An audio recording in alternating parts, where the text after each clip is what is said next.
Thank you so much for this opportunity to be back here at the conference board. I'm Bonita Thompson, and it's great to see so many of you back here after 2 years.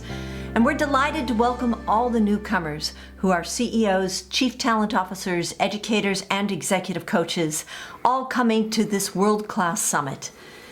Please also welcome Mark Thompson, a New York Times bestselling author who is ranked #1 CEO coach in the world and is working today with dozens of CEOs as an executive coach. Thanks, Bonita. I really appreciate the opportunity to be here with you. Dr. Bonita Thompson and I have had the opportunity to partner all over the world. She is really the foremost expert on the area that we're going to be focusing on today, collaboration, but most importantly, how to do it. And Bonita's extraordinary research really focuses on how to make it happen in your organization, on your team, and in all the most important efforts towards goals that you're taking as a team. And she's done this not just with students and faculty. The research was done on the very people that we all have to work with and influence, CEOs and the C-level. So let's get started. We're going to share with you today the most compelling principles of my research, and we're going to do that by introducing you to 5 world-class CEOs and to anchor each of the key collaborative leadership principles. First up is one of Mark's most interesting and inspiring clients. She was the foremost technologist and computer scientist at Intel, who was asked by Amazon's founder, Jeff Bezos, to be CEO of a company that is changing the way we look at self-driving cars. Mark? That's right. You're about to meet Aisha Evans, CEO of Zoox. And when Jeff Bezos reached out 2 years ago to her, he had a vision for revolutionizing robotics, and even more importantly, mobility with a heart and soul that really inspires us. I talked with Aisha recently on the NASDAQ stock market program in New York, and we talked about 3 principles. But let me first start by saying she's a world-class CEO. You'll see that right away. And officially, I'm a CEO coach, and Bonita's the foremost expert on collaboration, but we both feel so privileged to have become one of her mentees. She's a valued mentor and family friend. Please welcome Aisha Evans. Thank you for having me. It's humbling. It's a privilege and an honor to be here. I really appreciate it. You have it a little bit the other way around. You've been mentoring me and coaching me and keeping me sane, and I appreciate it forever. It's been quite a rewarding week. For me, technology is not about just happy engineering. It's really using it as a tool to do good and to improve people's lives. And yeah, finally, we were able to come out after 6 years in the making and say, well, this is what we mean by we're reinventing and frankly reimagining personal transportation and just making it cleaner, safer, and more enjoyable for everyone. And the journey has begun, and now we just have to offer some rides. That's the next step. I was born in Senegal, West Africa, and then I bounced back. My dad was in the telecommunication industry in Paris, so I bounced back between France and Senegal. And when you do that, I was navigating 2 different worlds at all time, and you totally understand what technology can do for people. Because you see how you're living in France and what you're able to do with STEM and at that point phone lines and all those things. And then you see the kids in Senegal, what they are not able to do because they don't have technology. And then as I was going between the two, back then it was the phone, right? The phone line. It was very expensive. And my dad was tired of the phone bills because either way, if I was in France, I was calling friends and family in Senegal. If I was in Senegal, I was calling friends and family in France. So it was those rotary phones, and I'm dating myself.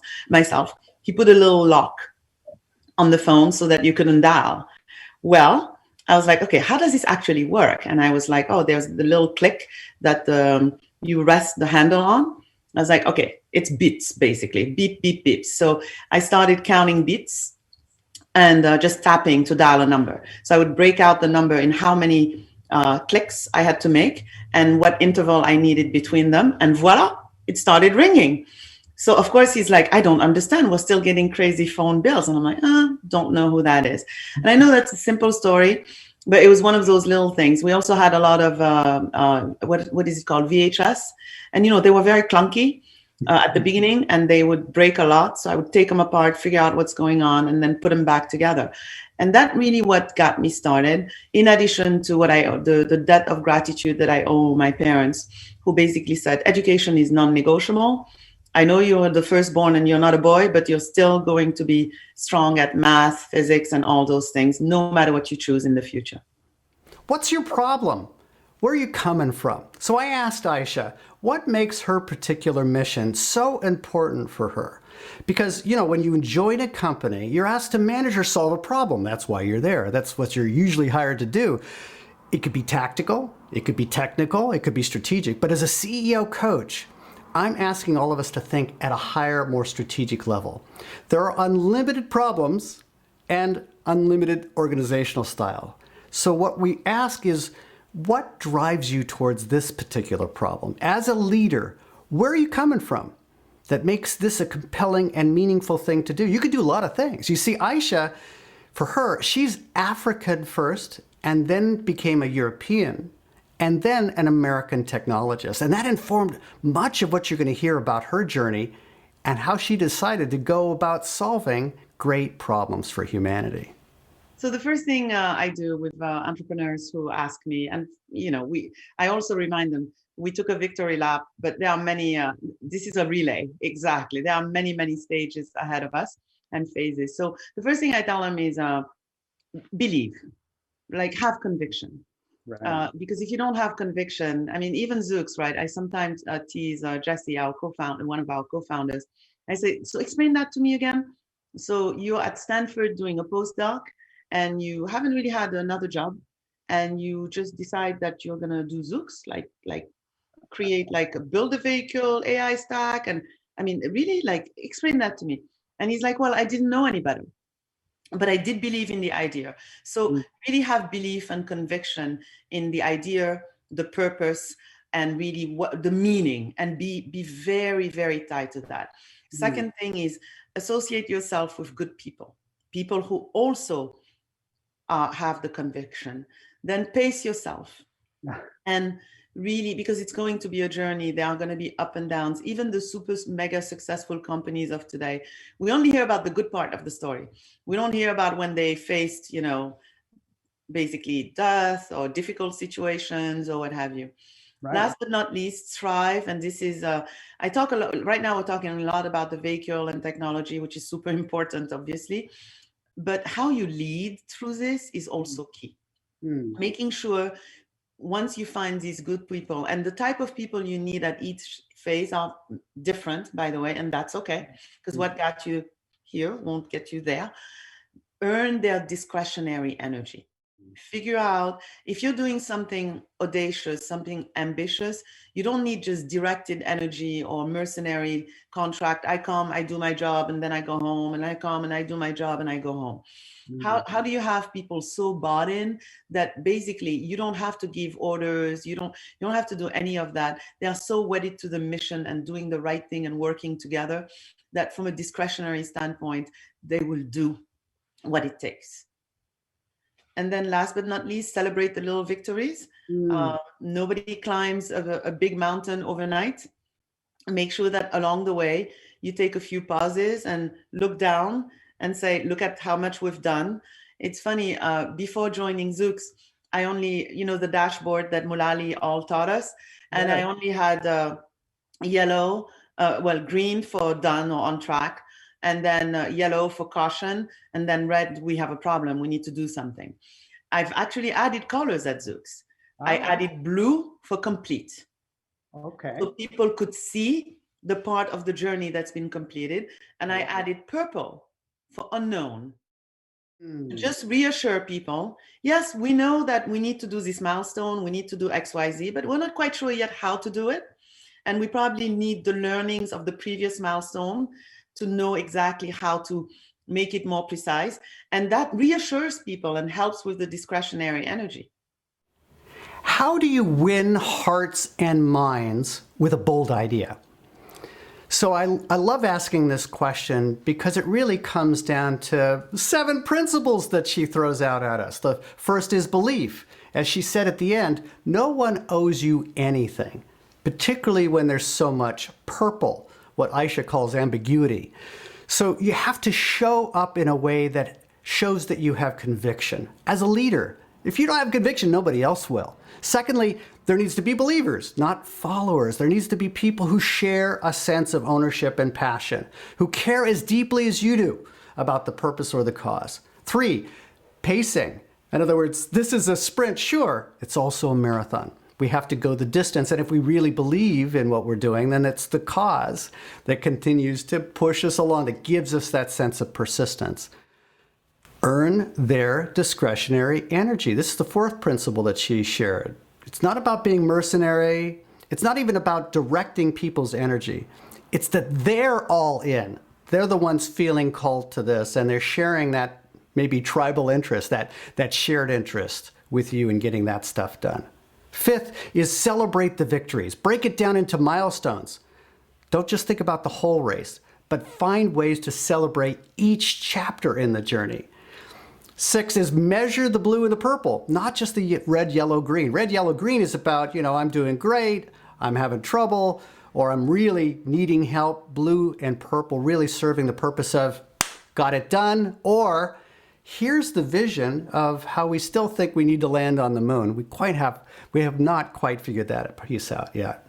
And 7 is audacity and humility. You don't usually hear those 2 principles together. I'm so impressed with how Aisha does that. Audacity and humility. That means the audacity to do something amazing and epic. The humility to know that we have to learn how to get there. And we can only do it with the power of the team. Nobody does anything worthwhile alone. From a personal standpoint, because leadership is lonely, Yes. Stay humble, don't get confused. That's very important. And surround yourself with people who will tell you the truth, especially the things you don't want to hear.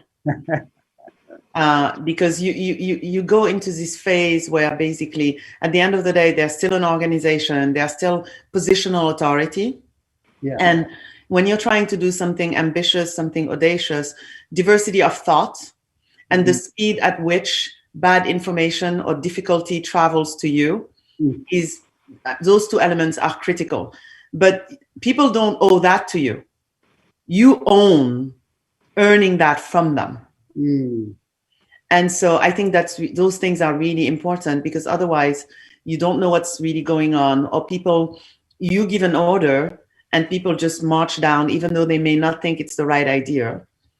And you miss opportunities on how to solve the purple. I have, I think, a slightly different philosophy than most on this one. There are some core principles. First of all, I'm the boss of me. I'm not the boss of others. And so I can only control my behavior. I can influence other people's behavior, but it has to start with me. And then Mark is probably going to smile right now. I had to learn that holding on to anger is like drinking poison and expecting the other person to die. When you tie those 2 statements together, I think we need to be a little bit, what's going on is not normal. I mean, a lot of people think, oh, you're immune to this. No, I've had people come into the conference room, and I was early and doing a quick email before the meeting started. And they're like, hey, miss, can you please fetch me coffee? And I'm like, like, what just happened here? But, the first time, a few times I've actually gotten the coffee and served it.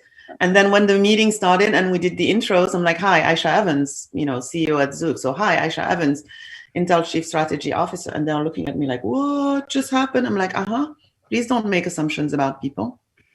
And so I think that for people, speak up for sure. Look at how you enter a room. Don't let people make you become the shrinking violet. Trust the fact that because not everybody looks like you, or most people don't look like you, or don't have the same experiences, because diversity is not just about gender or race or religious, sexual preference, all those things. There are many different things. We come from different environments. So have trust in the fact that you're going to bring ideas that nobody else is thinking or has. And if the ideas are awesome, great, you're getting yourself into the mix. And by the way, if the ideas are not so good, you weren't expected to have any good ideas anyway. Try again.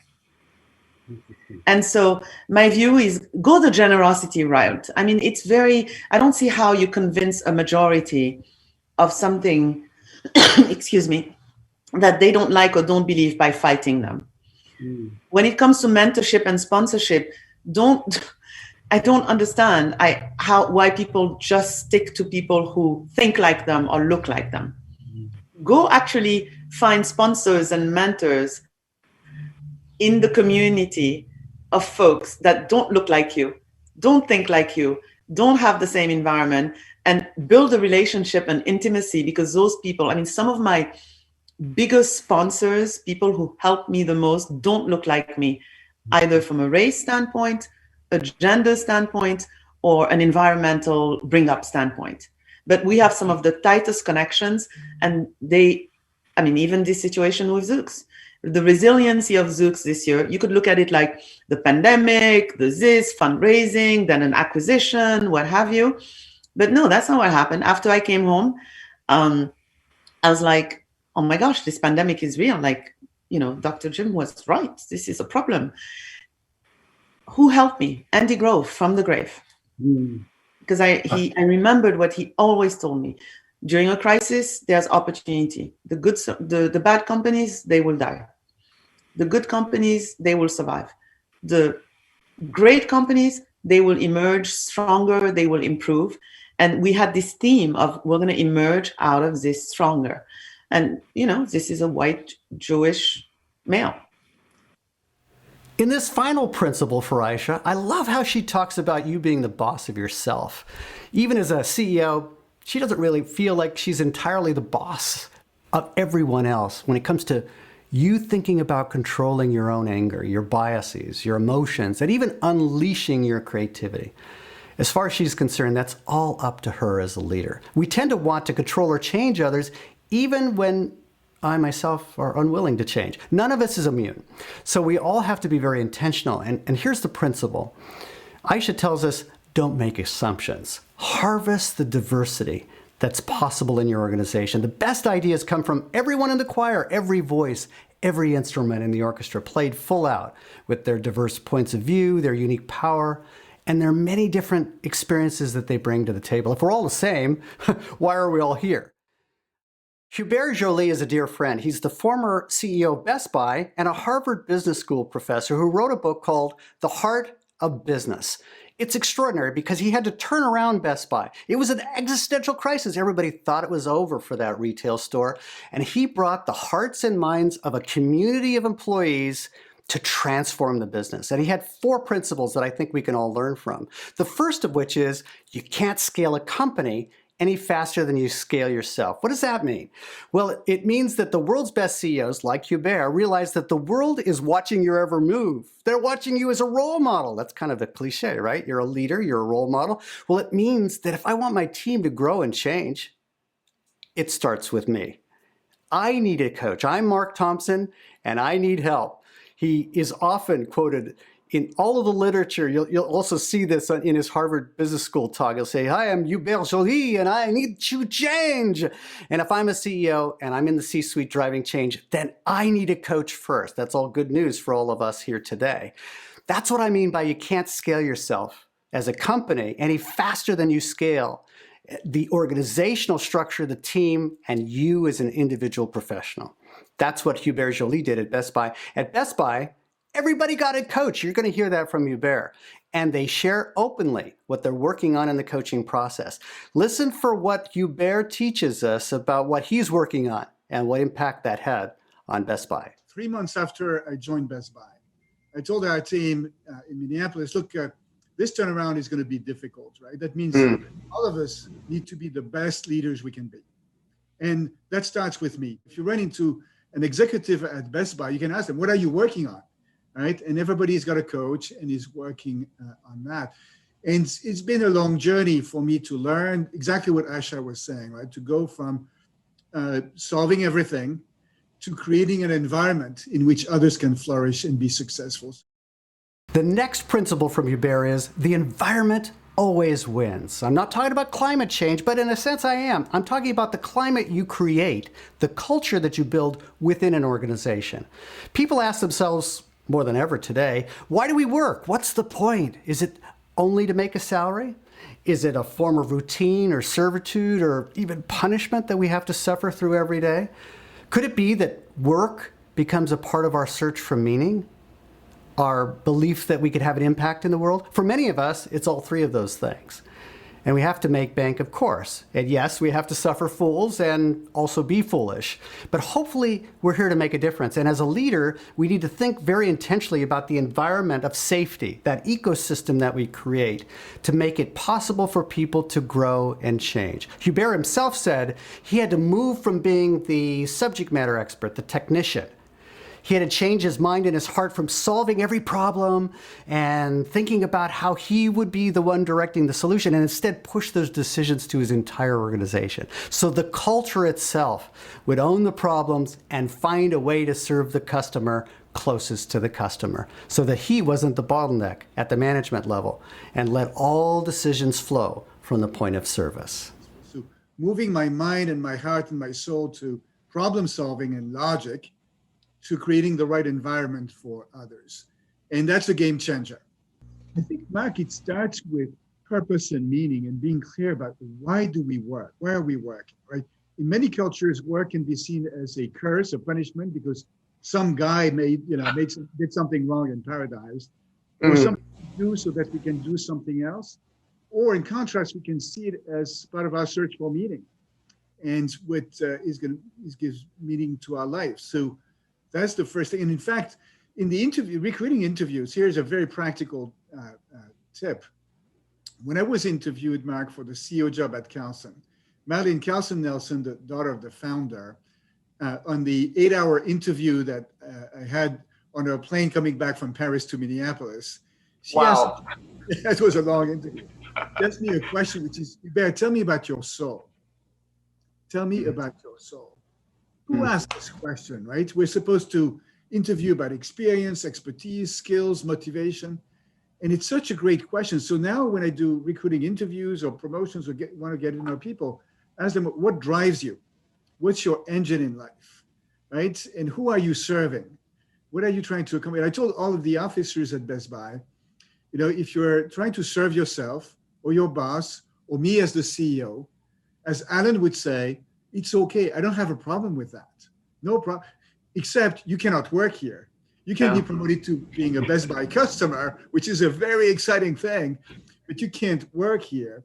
On the other hand, if you're here to serve others, then we can talk about this. So, we've been very clear at Best Buy about what we've called the 5 B's of purposeful leadership. Be clear about your purpose. Be clear about the purpose of people around you and how it all connects with the purpose of the corporation. Be clear about who you serve, as I just mentioned. Be clear about your role, which is not to be the smartest person in the room, but somebody who creates the right environment. As Harry would say, be a values-driven leader. And then be an authentic leader, somebody who is vulnerable and is able to build human connections, not being afraid of saying, my name is Hubert and I need help. So Hubert talks about how we should be focused on who we're serving and get help for that mission. So if you're in this job to serve a purpose, don't just bow to the politics or passively follow the leader. It's about getting help in being clear about really 6 areas that we heard from Hubert. Be clear about the purpose of the team and how we can all help each other connect with the purpose of the organization. Be clear about how you serve the customer. Be clear about your purpose and your role in this whole adventure, and be authentic about that. As a leader, defining the role you have in the goal is probably what's most difficult and most important, because it's not about me as a leader sitting here in judgment of you. It's about both of us being clear about defining our roles in achieving our goals. Renewing our efforts towards executive development. And the approach there was it's really a self-directed approach. So we use 360, we use coaches. But one of the things, for example, I stopped doing, Mark, was I stopped evaluating my direct reports. This process where you give grades to people and you tell them, these are the things you're doing well, these are the things you need to work on. I thought, who am I to judge them, right? Much better if the executive can say, based on the 360, the coaching and so forth, these are the things that are going well. These are the things I'm not so happy about.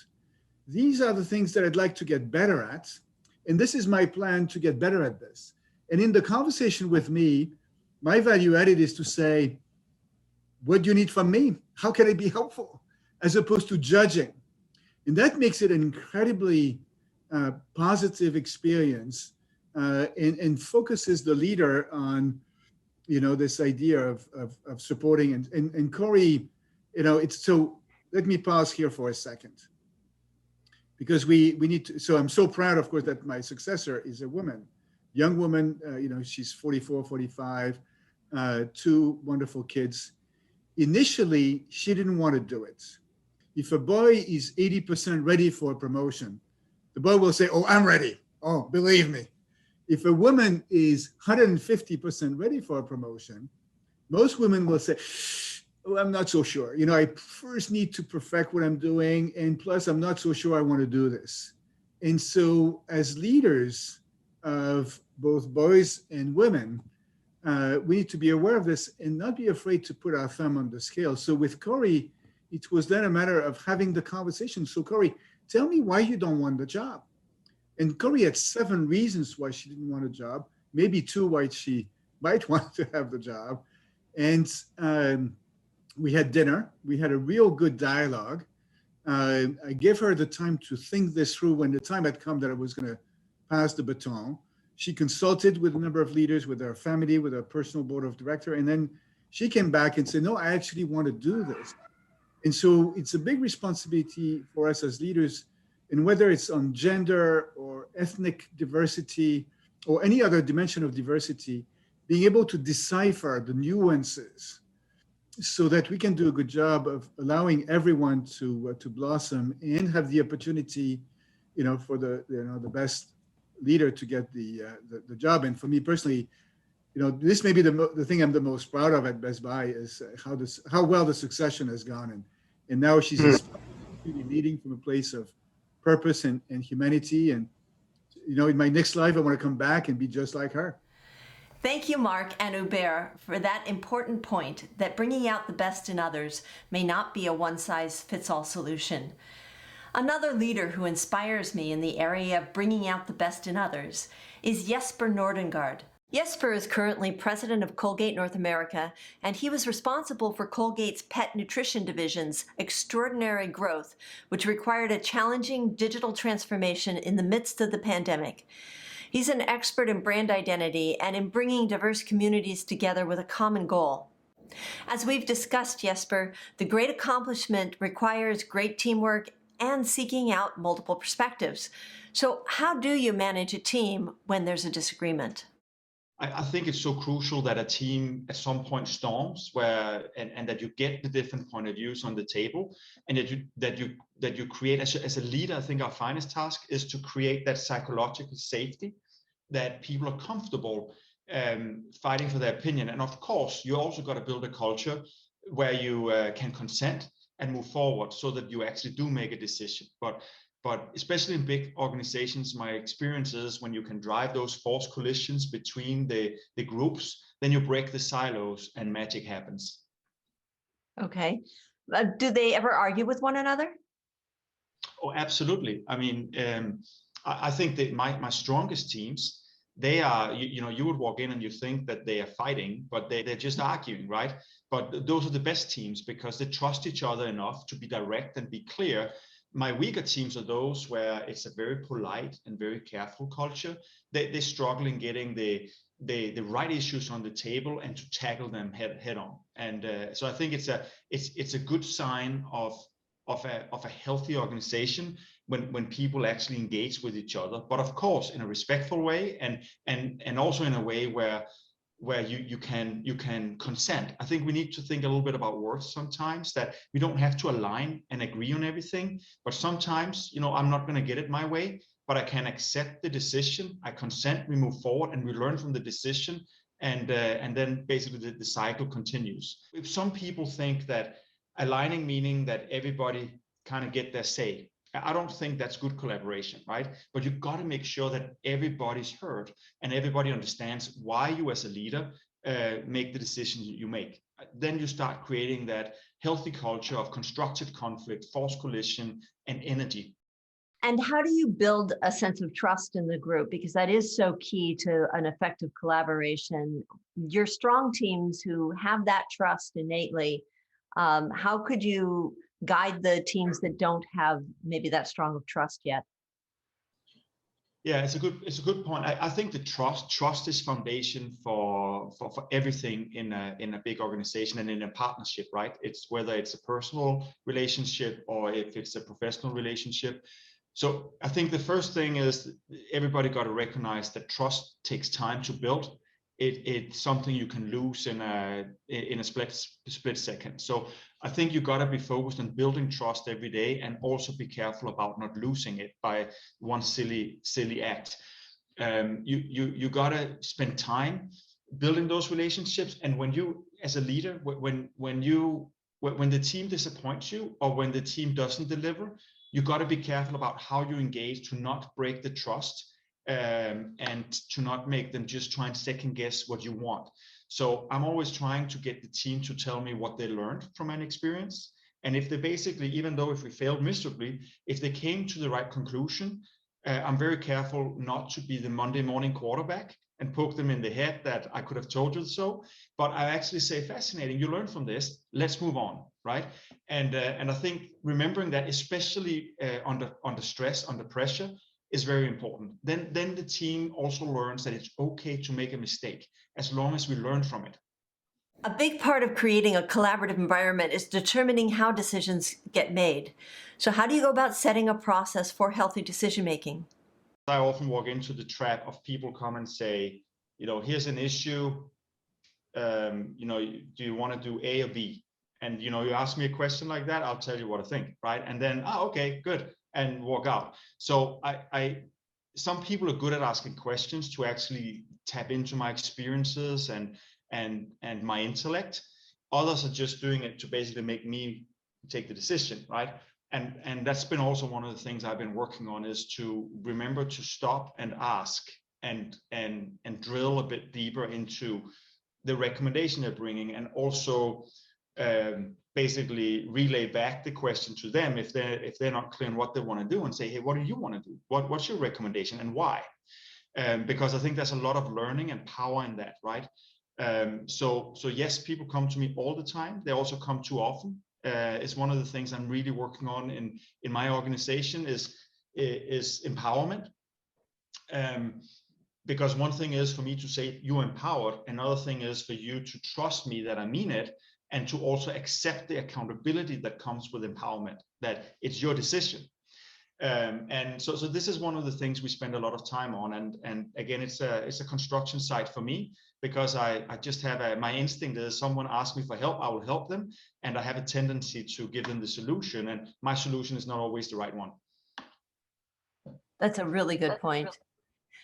Can you tell me about a time when you were on a team and it wasn't functioning very well? What were the aspects that made it more difficult in the collaboration?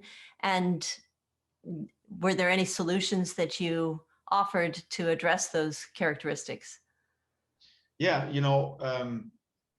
I will say when I joined that organization, it was not as effective back in the day. It was a very polite environment, right? No one stepping on each other's toes. There was rarely any arguments. But I think that what we all got to recognize is that politeness comes with a dark side, and the dark side is passive aggression. So there was a culture where we wouldn't really make the decisions in the meeting. We thought we did, and then people will go out in their functions and say, "Yeah, we're not going to do that," right? And that's incredibly disruptive, and you push conflict down in the organization, and you create a them and us mentality, right? So actually recognizing that and working on it, and as a leader, not being afraid of calling it out and saying, I don't accept that, I think is really important. And the fact that we had a couple of opportunities to storm and have those discussions and call each other out on changing an agreement outside of the meeting helped, but it was painful to get there. And if you shy away from that conflict, then you will never get there. So I think one watch out for me is always, if you walk into a room and you have a team there and everybody agrees, there's something wrong. I remember we were launching a new e-com team, and we put them out with the customer, and one of the things I asked them in our first meeting, and they of course told me how great everything was, how well they were working together, and I was like, so have you had your first fight yet? What do you mean? We're not fighting, we're collaborating. He said, yeah, but have you had any disagreement? And no. Okay, I said, next time I see you, I want to know that you had a disagreement, because you're all subject matter experts. It can't be that you all agree on everything, that there's conflict of interest in everything you do. There's got to be some debate, right? And then next time I saw them, they told me they really had they stormed, and they figured out the culture of the team through that, right? And how they make decisions and so forth. And through that, the team found their culture. And that was quite impactful. But I think that politeness, the quiet, the we, if people say we all the time, that's great, but I still want to know who drives the car, right? Who makes the decision?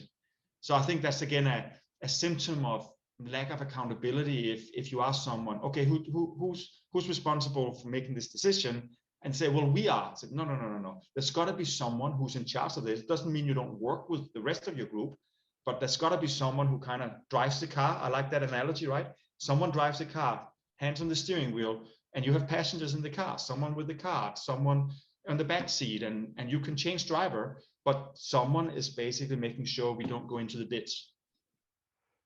So there's one person who's designated to make decisions.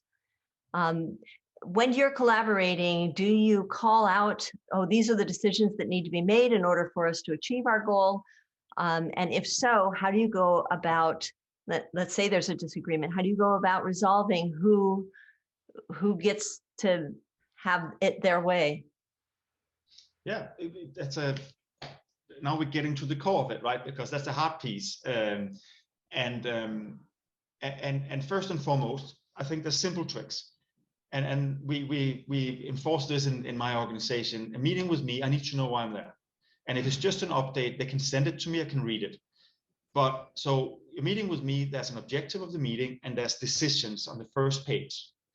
And then when we wrap up the meeting, I always ask, did we make the decision you need, and did we help you? And if not, we're not done with the meeting, right? Or we didn't have enough information and we need to learn from that, right? So I think that's the first very simple principle that and you'll be surprised how many meetings happens where actually I think a lot of people don't know why they're there. They don't know what they're deciding. So I think that's an important principle. When you look at project timelines, I like the whole notion of stage gates, right? When are we making the go decision, and make sure everybody understands now we're making a decision. So speak now, or after this state, it's all about execution, right? Because otherwise you can have a situation where everybody think they can influence a decision all the way to the launch date. And that's incredibly disruptive for a team. So you got to be very clear on, okay, now we make the call, we go. So now we're going to focus on more tackling and blocking and getting actually to the finish line. So that's the other thing when I look at timelines, I check for that and see, are they clear on that, right? And then there's the, I always want to know who feels accountable for the decision. Doesn't mean you don't work with others. Doesn't mean that we are not all right behind you, but there's got to be someone who says, I'm going to write this into my individual objectives.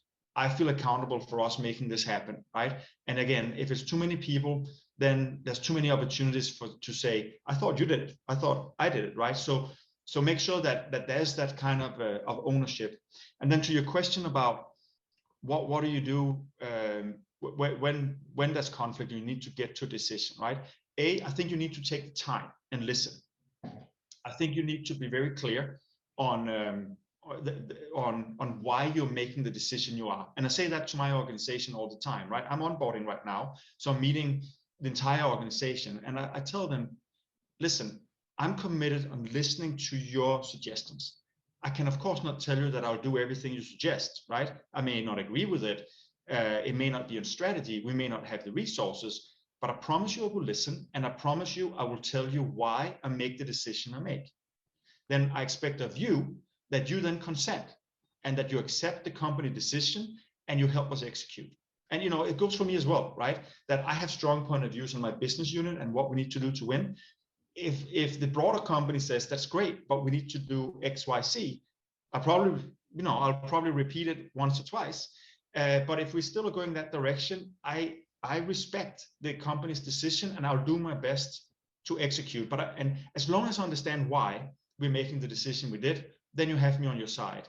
If I don't understand why we're making the decision we are, then I'm probably a little bit of a disruptive force, because I'll keep drilling, I'll keep asking, right? But I actually also want that from my people. If they're not clear on why we're doing things a certain way, I want them to tell me, so we can figure out, is there something wrong, or have you not explained it well enough?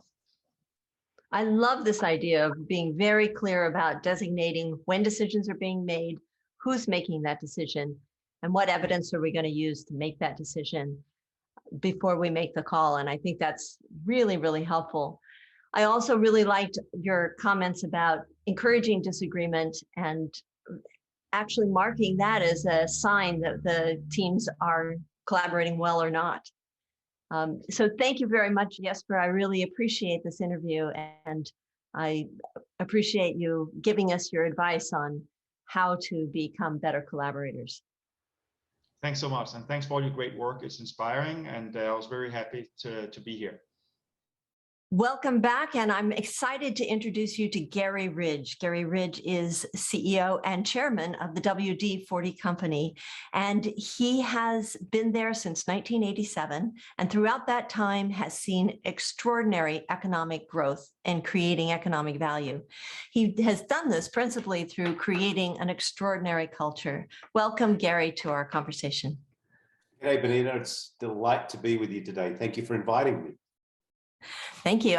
I was wondering if you could share with us a little bit about how you've created such an extraordinary culture that creates economic value. Yeah, well, thank you. It's simple, not easy, and time is not your friend. But there are two things in business I think are extremely important. Firstly, you have to have a sound strategy. Where are the opportunities? Where do you want to place your bets? What are the resources you need? Be bold in execution. But being bold in execution means you have to have high will of the people, or a highly engaged workforce. And, we describe it as a purpose-driven organization. Imagine a place where you go to work every day, you make a contribution to something bigger than yourself, you learn something new, you're protected and set free by a compelling set of values, and actually you go home happy. That's important to us, because happy people create happy families create happy communities, and happy communities create a happy world, and we need a happy world. And as leaders, we can do that. And during this time, we've done okay.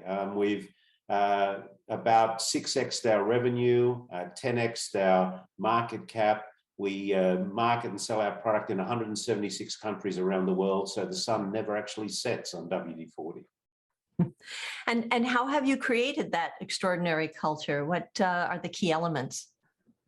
Well, the first one is being committed to, it's all about the people.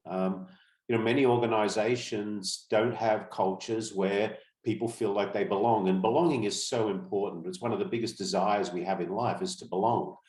We call ourselves a tribe, not a team.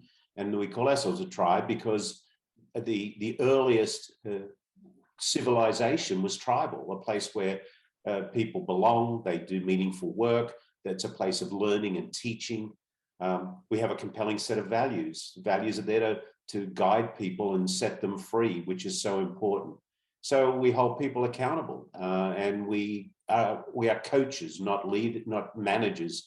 Our job is to identify the play and help people play their best game. And the best coaches never run on the field, so we don't like micromanagement either.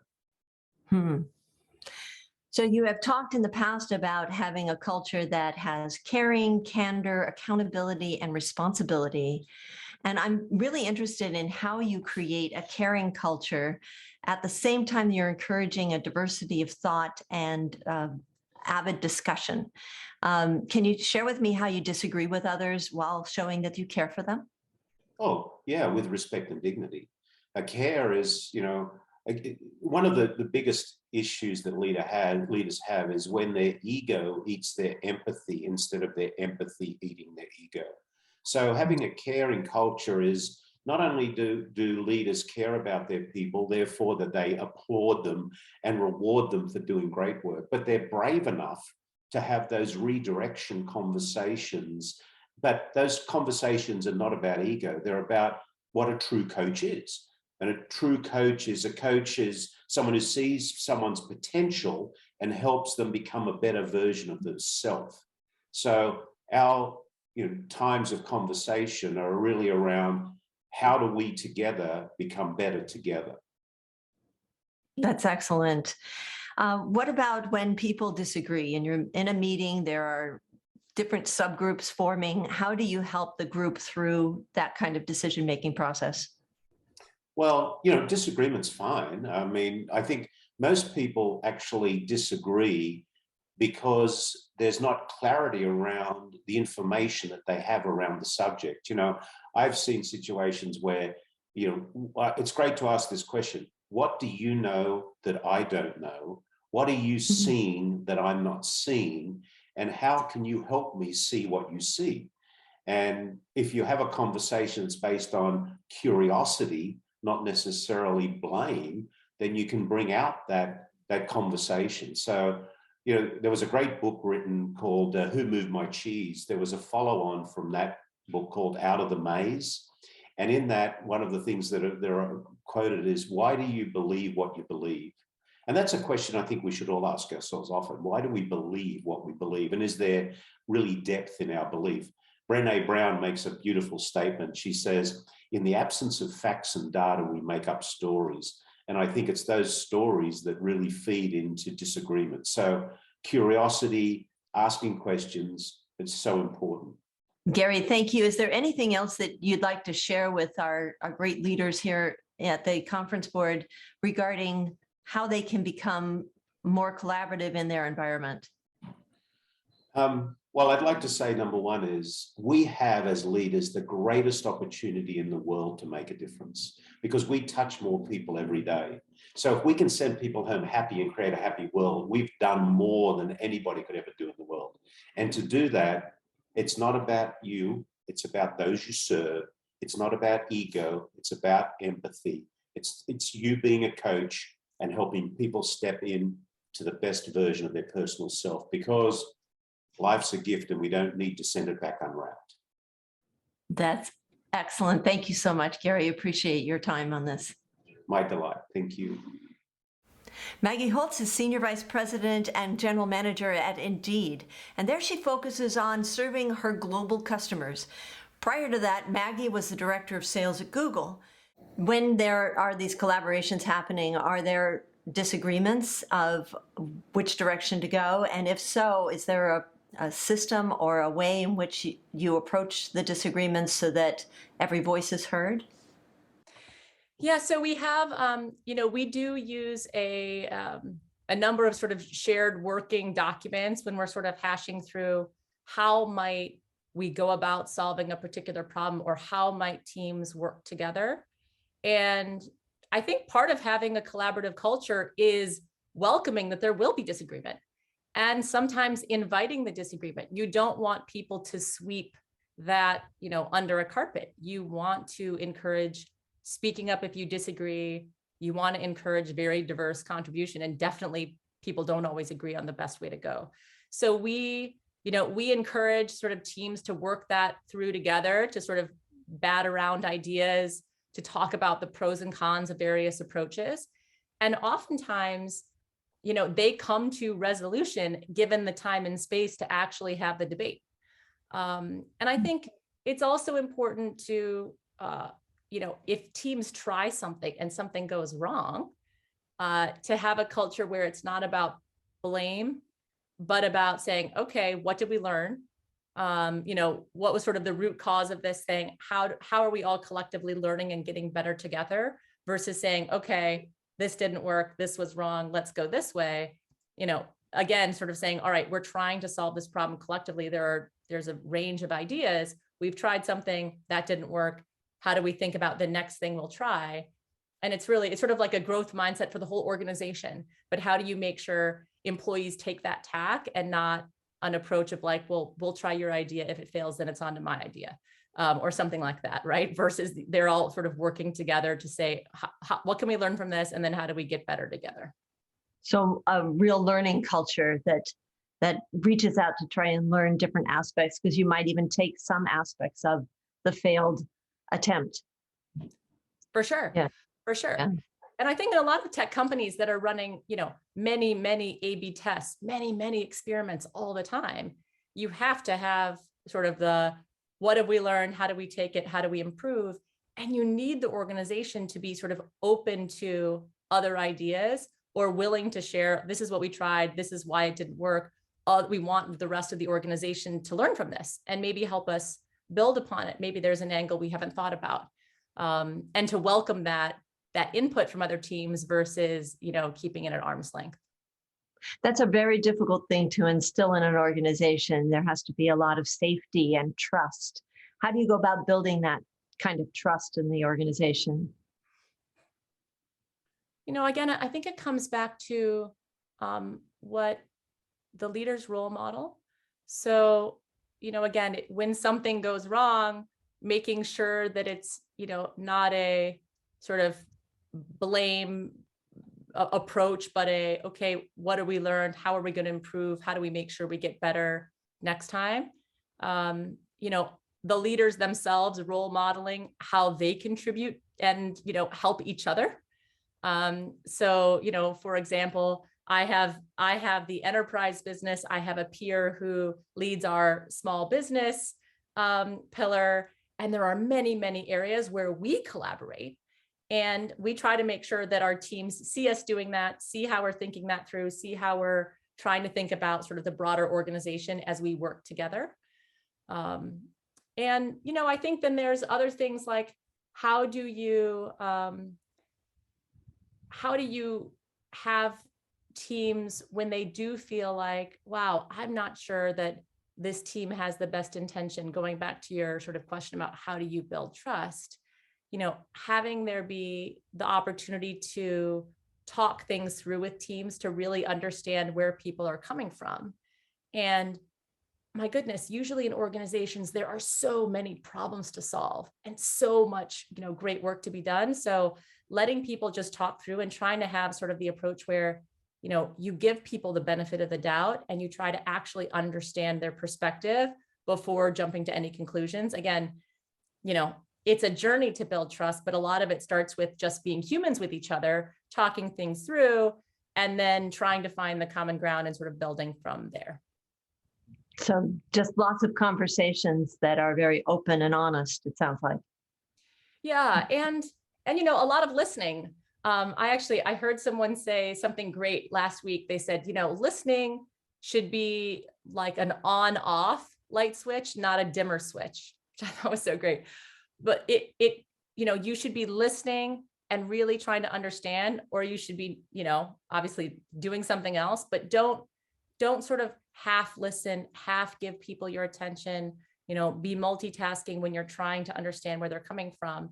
And that's also about, conveying your respect for what people have to say and what they're bringing to the table. One thing I would say that has been really helpful for Indeed is having there be some formal mechanisms beyond sort of like what leaders encourage of how people work together to solve, but some more formal ways that you can invite from your broader employee base ideas. So for example, at Indeed, we have an internal incubator, and anyone from the company, again, of any tenure, can pitch an idea for a solution that we should be offering for job seekers or for employers. And it goes through a process kind of like a early stage VC funding process. And, we pick teams to fund, and those individuals get to come out of their job and focus on developing an MVP solution with product, technology, marketing, et cetera, to support them. And it's been an awesome source of innovation ideas.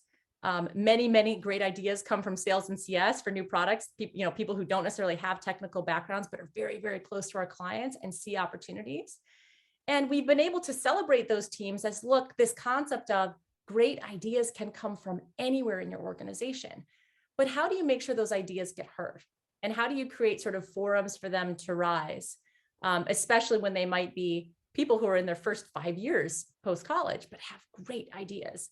So I would just say that's another Another one to think about, might not make sense in every organization, but are there ways where someone who's just starting out but has an awesome idea feels like they have a way to get that idea heard and or to propose something that could make the company better, and that the company actually really does want to hear the idea. And just how much empowerment and excitement and a sense of ownership that people get when they feel like I matter and my ideas matter, and no matter how senior our leaders want to hear them. So that's been one thing that I think we've taken a lot of really good learnings from. When the team has an environment where they really want and encourage everyone's perspective to be included. I know that sounds so basic, but there are many teams I've been a part of where it was much more of a divide and conquer, and we'll come back together, versus let's make sure we actually triangulate together and hear all the perspectives before we align on the way we want to go forward. And I think underneath all of that is almost a humility that you can have a team with lots of different talents, but no one is perfect. No one knows everything. So how do you have a team where the team is trying to triangulate perspectives? They're trying to suss out, people who don't agree or what we might be missing.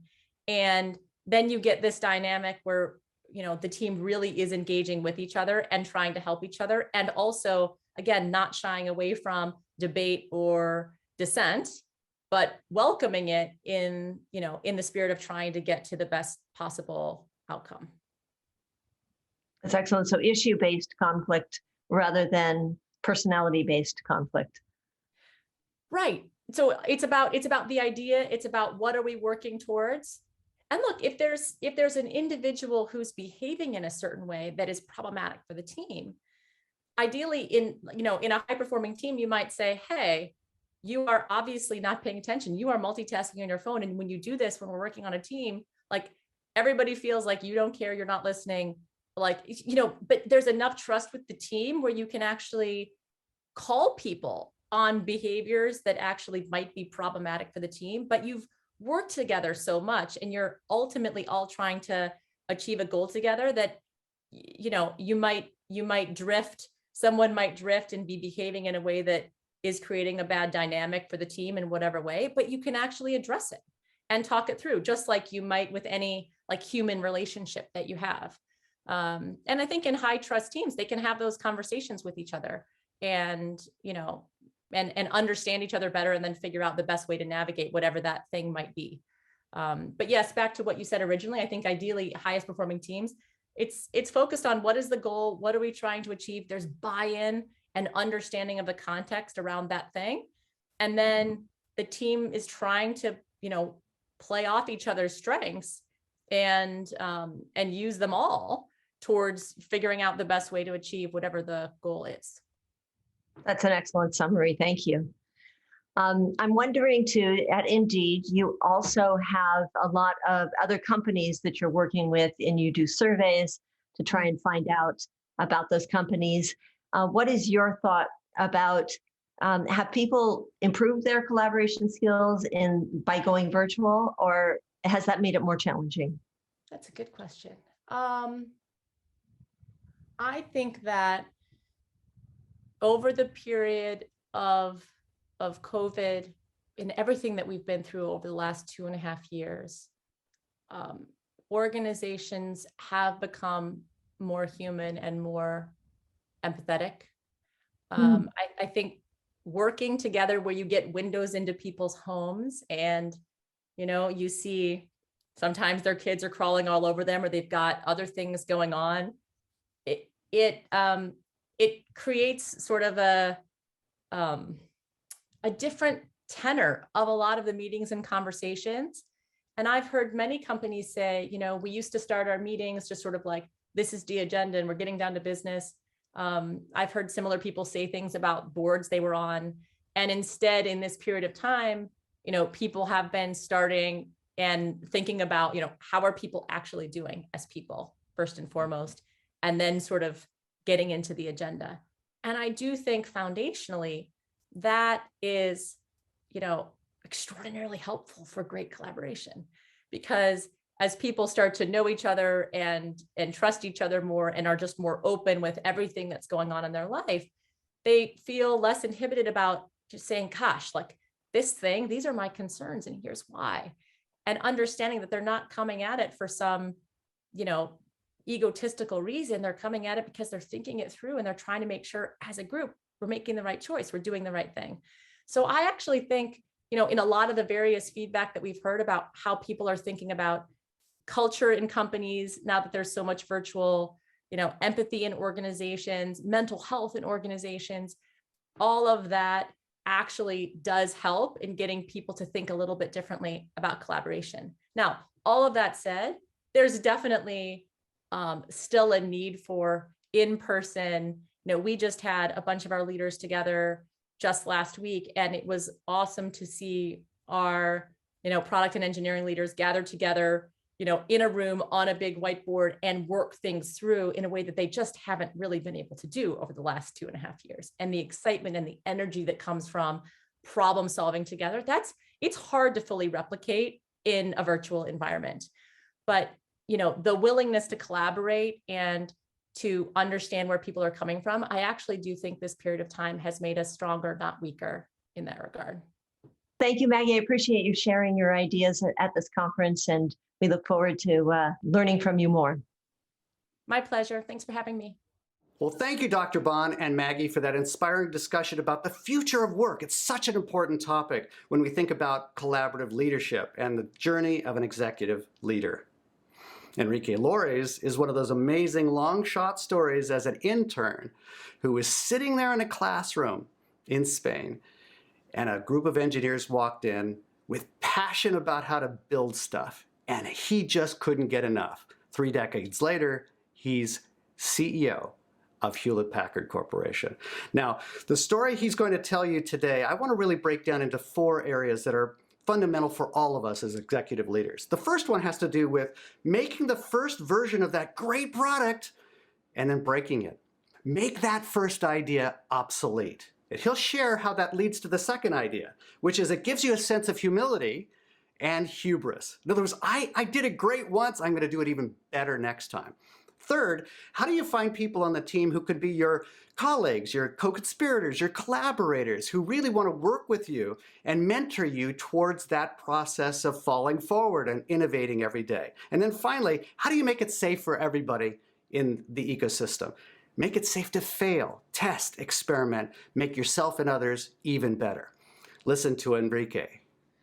To get there, you need to be able and be willing to always challenge the status quo, because there are always opportunities to do things better. And this is probably one of the best things of technology. It's always improving, it's always evolving. And if you understand what problem you're trying to solve for your customers, if you understand what they really want, even when they don't know in many cases, you can really have an impact. And I learned this from the very beginning. The first product I did in the HP was made obsolete by the second product I built. And by learning this early in your career, you really see the power of technology, and you really see how important it is to really constantly focus on innovation and challenging the status quo. At the same time, you also realize, having run a company and having run these big businesses, if you want organizations to follow you, they need to trust you, and they trust you when they see that you really have strong values, that you stand behind them, you support them, you drive them, and you make them real in everything you do. And if you do all these things, I really think you can really have a very strong impact as a leader, get teams behind you, and really have a chance to change the world. When Jim Collins at Stanford, when we were working on Built to Last the first time, talked about this idea of level 5 leadership being this kind of odd combination of hubris and humility, the audacity to think that you could do something great, and at the same time, the humility to know that nobody does it alone, and nobody does it without being humble to the process of learning to become an engineer or develop the skills or learn from someone else who has a very diverse and different set of values. This is one of the things that feels to me, knowing you after all these years, that has helped with you building a diverse board and a diverse and a more diverse team, because it's about those new ideas, those new inputs, that the objective is really to provide a better service to the world. And the more voices we have in that choir, the more complicated, more difficult sometimes, but so much better we can produce things as a choir. Could you talk about the most diverse board in the industry and how that happened and how you think about the many voices at the table? Yes, I think is to do anything new, to do anything different, you need to make sure that in the team you have very different perspectives and that everybody feels the need and the opportunity of sharing those perspectives, fighting for those perspectives, and bringing this to the table. And this is one of the reasons why diversity is so important, because if you have and you build a diverse team, is one of the ways to make sure that these new ideas, these different perspectives is always there. And this is important, whether it's in the executive team, in every team of the company, but also in the board. And we have one of the most diverse boards in the industry, and certainly in the technology space.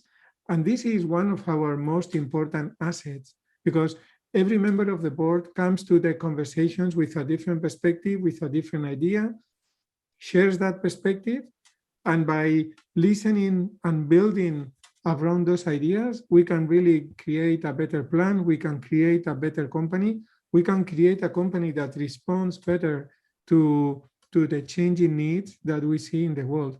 I found that one of the big missing pieces that I didn't realize that I'm sure, Enrique, you pay forward with your team right now is how to get the board and the leadership team to understand each other in a deep enough way to really get to know the bench so that they can decide that someone like an Enrique should step into place. In my role now as a CEO coach, I spend a lot of time helping think about what are the steps in place that you could do as you enter the C-suite to take that new level of leadership, and then also be in a place where you might be able to inherit the leadership of the organization. What would be your advice for a person on that journey in terms of their relationship with the board, in the relationship with thinking about their role when they enter the C-suite, and how that's different from all those other important roles they've had along the way? Yeah, I think we have a very special approach, because we really see the board as a key part of the company. And many executive teams try to separate what the board does versus what the executive team does. Right. In my mind, we need to do the opposite, because the board and the board members, they have always interesting perspectives, ideas, opinions. So the closer we bring to us, the more value we get from the experiences that all of them have. And we do that by both being very transparent with every conversation and bringing them really to the kitchen so they know and they participate in the discussions as they are being developed, but also by making sure that each member of the executive team is very related and very connected to at least one director. And we have a program that we call the Buddy Program, where we assign to every director one member of the executive team, so they regularly can talk, discuss, share ideas, and it's a great way for both of them to learn, for executives to learn about the role of the board and to understand how the board thinks, but also for the board to know what is really happening in the company. And by doing that very openly and really in a very engaging way, we see that there is a lot of value. And we rotate the members or the pairs every 2 years to make sure that this gives the executives a better knowledge of different members of the board, and also to the directors, so they can engage and they can know what is happening in multiple groups. We think it's a great practice. It has been working for us, and I think it's a key element on really establishing a much stronger connection between the board and the executive team. How do you train people for this? How do you help people on the teams get the sense that they have permission to do this? One of the big challenges for larger organizations is to carve out the time for those sorts of crazy making ideas that need to be coming, that might be reality. Those brainstorming sessions, the capacity to be able to be a little bit disruptive in a sense to the way we think conventionally about something so that we can iterate towards a greater future. Usually we often, in many organizations, talk about that. We just don't make it safe in a sense to fail. How do you do there? How do you do that as a leader? You also need to accept that many of these ideas, some of these ideas will work, many of them will not. So building the process to do it, I think you need to be aware that really what limits you every day is not what is possible, it's really what you can imagine, what you can dream. And if you start your thinking approach there, I want my dreams to drive what I do, not be driven by what I think is possible. This is a big enabler of change and a big enabler of going anywhere. And you can apply this to business. You can apply this also to personal development. Just think about it. I am a student from Spain that now is running one of the most iconic American companies. If you think what are the chances of this happening are very low. But I think it's possible. And I really think that can start from, you need to dream that things can be radically better, and then everyday work to make it happen. Well, you are a role model for this, Enrique. Thank you for the inspiration. And I look so forward to the moment when we can be celebrating the progress of the company, the great adventure of these new years that you've been leading for HP, and joining you together at the garage. Again, I can't wait to make that happen. Thank you so much, and congratulations. Thank you. All I have to say is wow. It's not very often that we get to hear from 6 outstanding, wonderful leaders back to back all together. So I would love to thank Mark and Bonita and welcome you to our session called Success Built to Last. And thank you for holding all those interviews on behalf of the conference board and for our attendees. I know you were at this conference 2 years ago when we were in person. It's so nice to have you here virtually. I'd love to give you the floor a little bit, and just like, what would you like to summarize from that? What would you like to offer up? And we do have a few questions from the audience I'd love to throw your way as well. So welcome. Thank you. I think we have 4 main topics, maybe 5, that we've heard from the leaders themselves that I think really help in creating a collaborative environment. The first is that you have to encourage disagreement, which is not what we learn in school, that you have to have certain rules around how that disagreement takes place. And then you need to encourage a lot of honesty, which takes a lot of courage.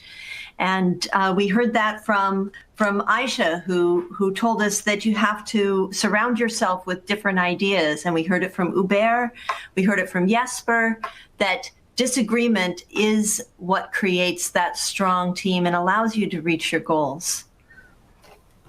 You know, that's it's such a great point, Bonita, because we think about collaboration, we think about just getting along and taking it easy and compromise, and it's not that at all. It's not about necessarily being nice as much as it is about working together towards this common outcome. And you know, what really strikes me about having all of these incredible leaders as clients is that I am just humbled in their presence at how humble they are in encouraging others to collaborate this way. You hear Hubert talk about being a role model, you know?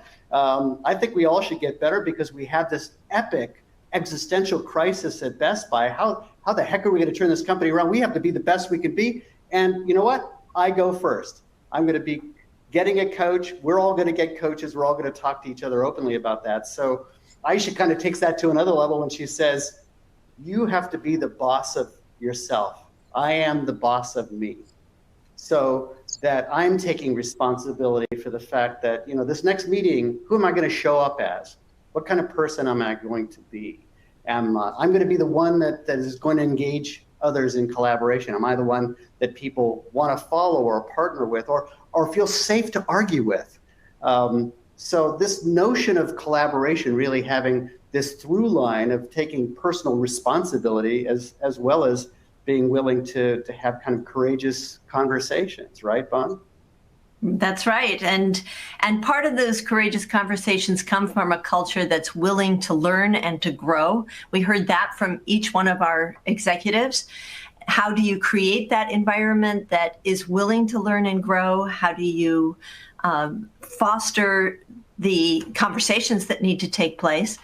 And creating that learning mindset. Gary gives a great example of how we want to constantly be reminding people of the values, of the goals, of the things that we need to move forward. And that's what creates a learning culture. And when each of the executives is constantly expressing the need for a learning culture, then it fosters one among the team. I love the way you framed this earlier, Bonita. What was the phrase that you gave it? Oh, that when the tough gets going, the going get learning. Yeah, when the going gets tough, the tough keep learning. I love that framing of this whole thing.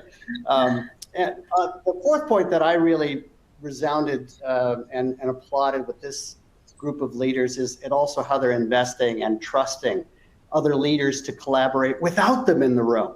You know, for a CEO to feel safe like Enrique does, to have the board and the senior team get together without him and be able to learn from each other and read each other in. To me, that is true authenticity and confidence that we are working together as a team. And it's been terrific to see how he's been doing that even at scale, where he rotates the board members and he has the most diverse team in technology. So just so proud of each and every one of these leaders.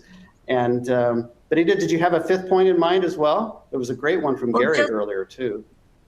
And I suppose it tacks on to the learning culture, but encouraging each person to be responsible or to be respondable to situations as they arise, and not just assuming that the leader is going to take care of it, but knowing that each person has the responsibility to stand up and take their lead. So I think that the thing that we traditionally think of as collaboration, of being nice and getting along, may not necessarily be collaboration. That collaboration is about reaching a goal and having the clarity and courage and honesty to reach that goal through disagreements, through a learning culture, and through a lot of tenacity and respondability. You know, Bonita and I wrote a New York Times best-selling book called Admired, about how the most admired leaders practice collaboration and then admire others for practicing that collaboration. And we ourselves, as two executives working together in this program, we wanted to represent this cause of collaboration. Today I'm in Dubai and in the UAE, Bonita's in Orlando, and we just love to take your questions. Great. Well, thanks for summarizing what was a lot of information. I think I have 26 new quotes that I'm adding to my repertoire here. It was just chock full. You mentioned a couple of them. One of my favorites from Jesper was, "Have you had your first fight?" I hope everybody was taking notes, because it was just so full of great insights and really getting an insight on just the personal and professional style of these leaders. Let me pull up a couple of questions here. As we know, our audience may be coaches in their own right. They may be responsible for designing and executing on coaching programs, but it's all about leadership, right? And leaders at many levels. Our conference theme is scaling to new levels, finding people who have never experienced coaching. So I guess maybe this first question is around, well, the title is Success Built to Last, and we've talked about it through the eyes of CEOs, but if we think about leaders in general, what can we learn from these CEOs to help other leaders build their leadership teams that last? I know collaboration is a big theme. Just any other ideas about this, building success to last through other leadership levels? Mark, do you want to take that one first? Okay. We're collaborating, tossing it to you first. So in building something to last, the research shows that we really have to build in a lot of flexibility and a lot of ability to adapt and change and learn to the situations that come our way. There's no way that any leader can anticipate all the things that are going to happen, such as pandemics or riots or other things that are going to come their way. And so that ability to be flexible, that ability to adapt and learn to the situation, I think, is really what creates a lasting environment. And there are frequently times that coaches will work with an executive to say, if this were to occur, how would you respond to that? And that sort of prepares people for the ultimate failures and disappointments that might come up and gives them an attitude that they can get through it. Once you can get through the difficult things, then you can have that long-term success. And people, as Aisha said, will only see that success. Yeah. So, Mark, do you want to add your thoughts? I think you nailed it perfectly. Well, this came up a little bit with Maggie on the different world that we're in. I love the way she talked about companies have maybe become more human, which is a wonderful thought. But if you think about the world of hybrid, the world of whatever return to work means, some companies and CEOs are saying, we want you back because that's where collaboration and innovation happens. Oh, maybe you can work 3 days a week, so hybrid, remote, in person. What's the advice you have, and what are you learning from your coaching to help leaders in this hybrid world maybe to be more human, but also allow some of these flexibilities that the workforce is really saying they want today? Any thoughts on that?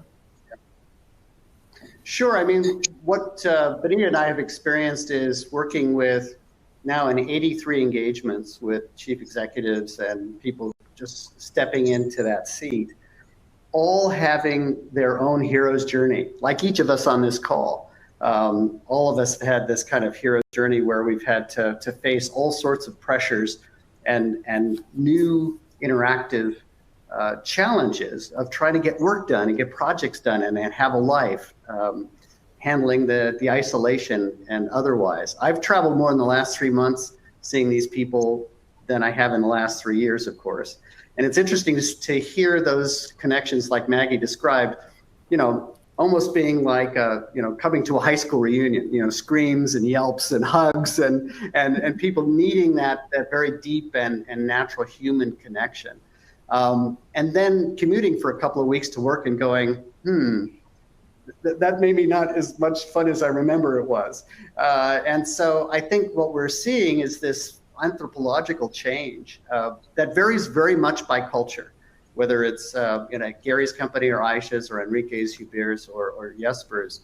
What Maggie was talking about there is it's very cultural centric in terms of how we're going to blend this in person and this hybrid of mixed ways that we've collaborated. Because the truth of the matter is, it's certainly true for me, having grown up in the Bay Area and Silicon Valley. A lot of companies have been global and technologically based for a long time.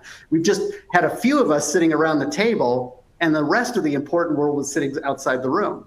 And in fact, we kind of say, "Oh, that's right, I forgot Mark was on the call," because he was calling into this meeting. Or so, in a sense, I found a kind of finally a democratization that happened when we were all becoming the little squares on the Zoom screen.